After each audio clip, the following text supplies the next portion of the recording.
What's up mga baklang po?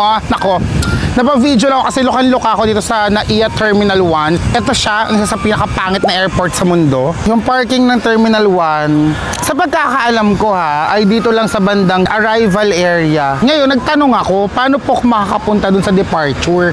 Kasi nga itong parking ay katapat ng arrival. Putang ina, hindi ako pwedeng lumusot dun.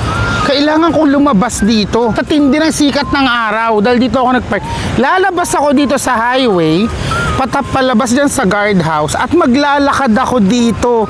Yes, aakyatin ko yung putang inang ramp na yun para sa sasakyan. Naglalakad na tayo. Ano ko kapaniwala? Okay, so ganun talaga siya. So ayan. Tsaka ako ngayon pupunta dito. At tsaka ako maglalakad.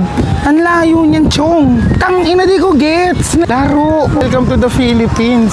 Nakakaloka. Like, imagine mo kung hindi ka taga Pilipinas. Tapos, ito yung papadaan sa'yo. Bakla mababaliw ka. Anyway. O, ito, tatawid na tayo. Ang ino, ano na? Hindi ko kinakaya, che. Nakakaloka. Paano tayo tatawid? Ay, putang ina, hagdan. Walang escalator. Ina mo. Naghiningal ako. Nasa departure na tayo. Ang brutal.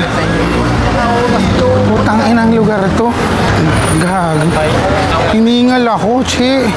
Ano, paano ba daanan dito? Gulo.